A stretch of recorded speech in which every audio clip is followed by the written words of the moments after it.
വയനാട് തിരുനെല്ലി തൃശ്ശിലേരി ക്ഷേത്രങ്ങളുടെ സ്ഥിര നിക്ഷേപം തിരികെ നൽകി തിരുനെല്ലി സർവീസ് സഹകരണ ബാങ്ക് 17 കോടിയിൽ 9 കോടി രൂപയാണ് കഴിഞ്ഞ 31-ന് കൈമാറിയത്.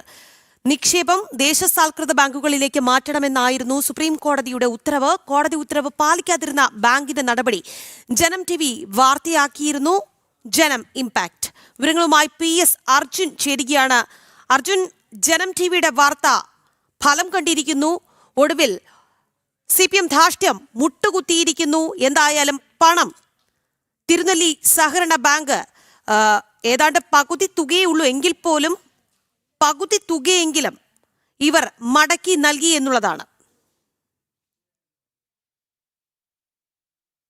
നമ്മൾ ഈ കാര്യം റിപ്പോർട്ട് ചെയ്തതാണ്. അതായത് ഇത്തരത്തിൽ സഹകരണ ബാങ്കുകളിൽ ഈ സ്ഥിര നിക്ഷേപം പാടില്ല എന്ന് നേരത്തെ തന്നെ സുപ്രീം കോടതിയുടെ ഉത്തരവ് ഉണ്ടായിരുന്നു. അതിനെ തുടർന്ന് വീണ്ടും നമ്മൾ ഈ ഒരു വാർത്ത ചെയ്യുന്ന ഒരു സാഹചര്യം ഉണ്ടായിരുന്നു. പക്ഷേ അത് വീണ്ടും ഈ ഒരു സഹകരണ ബാങ്കുകൾക്ക് തന്നെ നിൽക്കുന്ന ഒരു സാഹചര്യമാണ് ഉണ്ടായിരുന്നത്. ഈ 5 സഹകരണ ബാങ്കുകളിലായാണ് ഈ തൃശ്ശിലേരി, തിരുനെല്ലി എന്നീ അമ്പലങ്ങളുടെ ഈ പണം ഉണ്ടായിരുന്നത്. അതെല്ലാം തന്നെ CPMന്റെ നിയന്ത്രണത്തിലുള്ള ബാങ്കുകളാണ്, സഹകരണ ബാങ്കുകളാണ്. ഇവിടെയാണ് നിക്ഷേപിച്ചിട്ടുള്ളത്. തുടർന്ന് നമ്മൾ വാർത്തയാക്കി അത് വലിയ വാർത്തയായി ചർച്ചയാകുന്ന ഒരു സാഹചര്യം ഉണ്ടാവുകയും ചെയ്തിരുന്നു. മറ്റു മാധ്യമങ്ങളൊക്കെ അത് ഏറ്റെടുക്കുകയും മാത്രമല്ല രാഷ്ട്രീയ പ്രവർത്തകരടക്കം അത് ഏറ്റെടുക്കുകയും വലിയ രീതിയിലുള്ള പ്രശ്നമാവുകയും ചെയ്തിരുന്നു.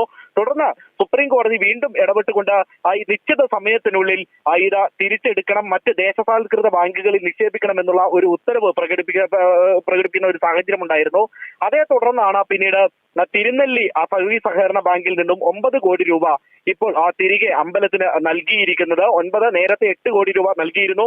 ഇപ്പോൾ ഇത് 9 കോടി കൂടി തിരുനെല്ലി സഹകരണ ബാങ്ക് നൽകി. മറ്റ് സഹകരണ ബാങ്കുകളുണ്ട്, അതായത് മാനന്തവാടിയിലെയും അതുപോലെ തന്നെ പനമരത്തെയും ഒക്കെ സഹകരണ ബാങ്കുകളിലും ഇത്തരത്തിൽ ഈ അമ്പലങ്ങളിലെ പണമുണ്ട് എന്നുള്ളതാണ് നമുക്ക് മനസ്സിലാക്കാൻ സാധിക്കുന്നത്. അതിന്റെ രേഖകളടക്കം നമ്മൾ നേരത്തെ പുറത്തുവിട്ടതാണ്. അതുകൊണ്ട് തന്നെ എത്രയും പെട്ടെന്ന് തന്നെ ഈ പണം അടക്കം തിരികെ വരണം എന്നുള്ളതാണ് പ്രധാനമായും വിശ്വാസികളുടെയൊക്കെ ഒരു ആവശ്യം എന്ന് പറയുന്നത്. നേരത്തെ തന്നെ ഹിന്ദു ഐക്യവേദി അടക്കമുള്ള സംഘടനകൾ, BJP പോലുള്ള രാഷ്ട്രീയ പാർട്ടികളൊക്കെ ഇതിൽ ഇടപെടുന്ന ഒരു സാഹചര്യം ഉണ്ടായിരുന്നു. തുടർന്ന് നമ്മുടെ വാർത്ത വന്നതോടുകൂടി തന്നെ സുപ്രീം കോടതി പെട്ടെന്ന് തന്നെ ഇതിൽ ഇടപെടുന്ന ഒരു സാഹചര്യമാണ് ഉണ്ടായത്. വലിയ രീതിയിലുള്ള വിമർശനം അന്ന് തന്നെ സർക്കാരിനടക്കം കേൾക്കേണ്ടി വരുന്ന ഒരു സാഹചര്യം ഉണ്ടായിരുന്നു. അതേ തുടർന്നാണ് ഇപ്പോൾ പിന്നീട് ഈ തുക നൽകാമെന്നുള്ള ഒരു കാര്യം സഹകരണ ബാങ്ക് അറിയിച്ചത്. അത്തരത്തിൽ ഈ അമ്പലത്തിലെ ആളുകളടക്കം ഇതിൽ വലിയ രീതിയിലുള്ള ഒരു പ്രതിഷേധം ഉന്നയിക്കുന്ന ഒരു സാഹചര്യം ഉണ്ടായിരുന്നു. തുടർന്നാണ് ഇത്തരത്തിലുള്ള ഒരു നടപടിയിലേക്ക് വന്നത്. രാഗി.